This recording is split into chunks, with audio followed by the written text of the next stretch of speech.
రాజ్యాంగ హక్కుల్ని రద్దు చేయాలి 450 కోట్లని రద్దు చేయాలి 450 కోట్లని రాజ్యాంగాన్ని.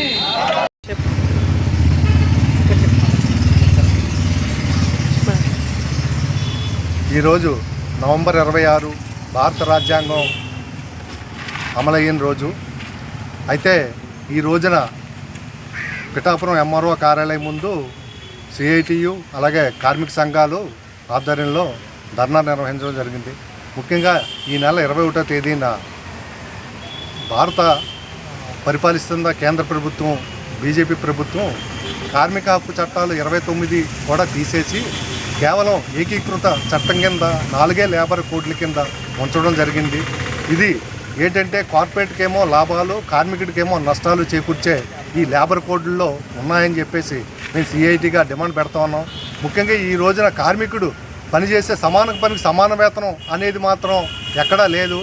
ఇది గతంలో ఏంటంటే 29 హక్కు చట్టాలు కూడా బ్రిటిష్ వాళ్ళ పరిపాలనలో సాధించుకున్న ఈ కార్మిక హక్కు చట్టాలు. అయితే బీజేపీ గవర్నమెంట్ అయితే ఎవరికైతే రాష్ట్రంలో ఎన్నికలు జరుగుతాయో ఆ ఎన్నికలు జరిగితే ఆ కార్పొరేట్ సంస్థలు నిధులు ఇస్తారు, అందుకు వాళ్ళకి మేలు జరగాలనే ఉద్దేశంతో ఈ రోజున కార్పొరేట్ వ్యవస్థకేమో 12 గంటలు పెంచి ఈ రోజున కార్మికుడు చేయాలనే ఒక లేబర్ కోడ్లో తీసుకురావడం జరిగింది. ముఖ్యంగా ఈ రోజున 8 గంటలు పని చేస్తేనే వర్కౌట్ ఒంట్లో ఉన్న శక్తి నశించిపోతుంది. అలాగే వారానికి 4 రోజులు 48 గంటలు పనిచేయాలనే లేబర్ కోడ్లు నిర్ణయాన్ని తీసివేయాలని, రద్దు చేయాలని చెప్పేసి తెలియజేస్తున్నాం. ముఖ్యంగా యథావిధిగా 4 లేబర్ కోడ్లు కూడా తీసేసి కార్మిక హక్కు చట్టాలను కొనసాగించాలి. అలాగే ముఖ్యంగా ఈ రోజున 8 గంటల పని విధానం ఏదైతే ఉన్నదో ఆ 8 గంటల పని విధానం అమలు చేయాలి. అలాగే మహిళలు కూడా ఈ రోజున పనిచేసే చోట కూడా భద్రత అనేది కరువైంది. ఆ భద్రత ఈ కోడ్లలో కూడా ఆ పనిచేసే యాజమాన్యమే తీసుకోవాలని చెప్పేసి కేంద్ర ప్రభుత్వం ఈ 4 లేబర్ కోడ్లలో కూడా నిక్షిప్తం చేశారు.